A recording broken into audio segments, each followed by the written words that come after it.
took on a role you didn't ask for, and you made it your own, with grace and with grit and with style and good humor. Yes, we can. Yes, we did. Yes, we can. Thank you. God bless you. Said, what do you think of President Obama's speech? And I said, I'm sorry, I watched it, but I fell asleep. Mesdames, Messieurs, le storytelling est mort. Oui, je sais, c'est triste.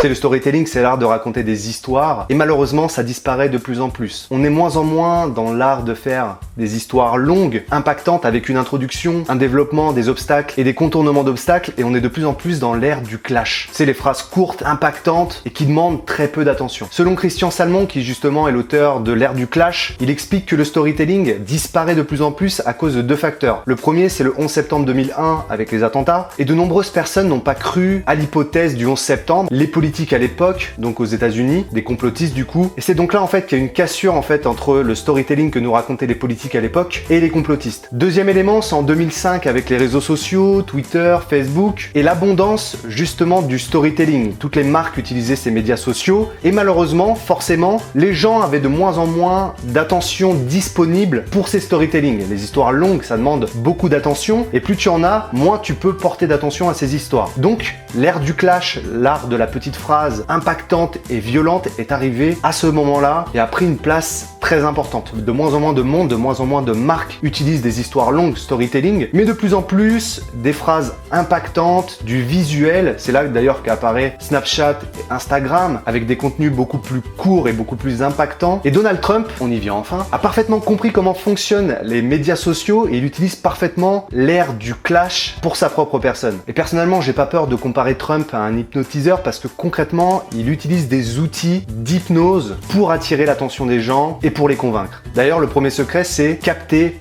l'attention des gens. Ou plutôt, j'irai encore plus loin, c'est frapper l'attention des gens. D'ailleurs, est-ce que tu savais que Donald Trump a fait de la télé-réalité? En fait, il a participé à 14 saisons de The Apprentice. Il devait juger des candidats dans leur capacité à faire du business. Et ce qui s'est passé, c'est vraiment qu'à ce moment-là, Trump a compris exactement comment faire pour créer du buzz et donc pour créer du clash et capter l'attention des gens. D'ailleurs, il a balancé une phrase qui est réputée aux États-Unis à Barack Obama. Hello, Mr. Trump. It's an honor to meet you.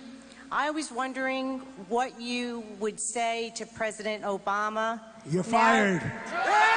Par la suite, il a employé d'autres mots, des hot words comme on dit, qui permettent de capter l'attention des gens parce que c'est brutal, c'est violent et c'est un fort impact émotionnel. Bon, je suis sûr que t'es tombé sur plusieurs phrases de Donald Trump assez violentes, mais on va résumer le personnage en une seule phrase. Comment Hillary Clinton peut satisfaire son pays si elle ne peut pas satisfaire son mari? Ouais, le mec, il s'en fout, lui. Il a pas le temps. Donc la première étape pour hypnotiser les gens, c'est de capter leur attention, de frapper leur attention avec des mots impactants, courts, qui vont provoquer des émotions. A huge majority of the Android tweets are Trump's personal thoughts or reactions, and you can split them up in a few ways. For example, 40 of those are positive or congratulatory in tone, 94 are negative or critical in tone, and 19 are pretty much neutral. Like in his speech, one thing Trump is really good at is emotionally framing his tweets, and most of them are emotionally charged. Deuxième astuce mentale qu'il utilise beaucoup, c'est de détourner l'attention. Parce que quand tu as un contradicteur, il faut que tu puisses trouver un moyen de contourner le problème et de recadrer la situation, et Donald Trump, il est très fort pour ça. Le whataboutisme, what about, des mots what about, qui veut dire qu'en est-il, est une technique qui est très puissante utilisée par Donald Trump pour contourner l'attention. Quand il est accusé de quelque chose, Donald Trump est très puissant pour contourner l'attention en balançant quelque chose sur le candidat, comme tu vas le voir dans cette vidéo. Well, that's because he'd rather have a puppet as president. Twist it and fire it right back at his detractors. It's pretty clear you won't admit that the He's not of the temperament of the kind of stable, thoughtful person we need as leader. Ted is not the right guy, hasn't got the temperament. I have one of the great temperaments. I have a winning temperament. She has a bad temperament. You respect Putin. Putin's a killer.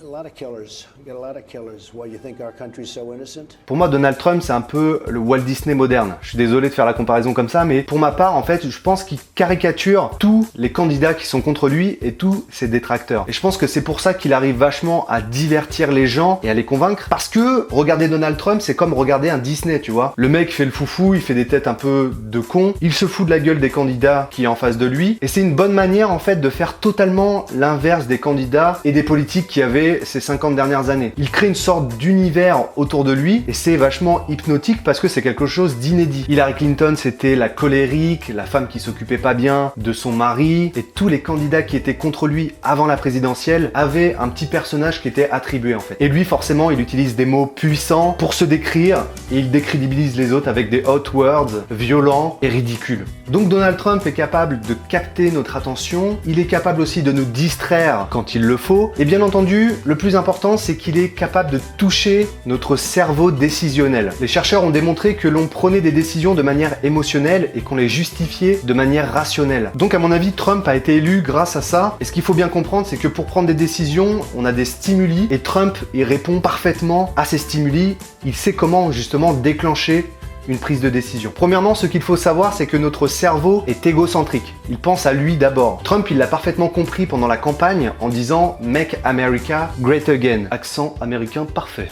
Et en gros, il a touché un petit peu à l'ego des Américains et ça a déjà joué sur la prise de décision d'élire Donald Trump pendant la présidentielle. Pour une prise de décision, notre cerveau est sensible au contraste. Le bien, le mal, avant, après. Et Donald Trump l'a parfaitement compris en utilisant les Mexicains comme des ennemis. Le bien, le mal. Les Américains sont bien, gentils, et les Mexicains sont les méchants. Pour prendre une décision, notre cerveau aime les choses tangibles. Qu'est-ce qui s'est passé avec les Mexicains? Eh bien, il s'est dit, comme c'est des méchants, on va construire un mur, et ça forcément c'est tangible, c'est palpable, et c'est puissant pour la prise de décision. Notre cerveau est aussi sensible au visuel. Et quand tu observes la communication de Trump sur les réseaux sociaux, c'est extrêmement visuel. Forcément, il fait aussi beaucoup d'expressions faciales. Il est beaucoup dans la caricature visuelle et c'est très marquant pour l'esprit. Et enfin, forcément, le cerveau est très sensible aux émotions. Que ce soit positif ou négatif, Donald Trump véhicule des émotions. Donc pour conclure cette vidéo, on pourrait dire que Donald Trump est capable d'utiliser l'ère du clash pour capter l'attention. Il est capable de comprendre comment fonctionnent les réseaux sociaux, comment sortir du lot, faire en sorte de justement contrecarrer les plans des politiques à l'ancienne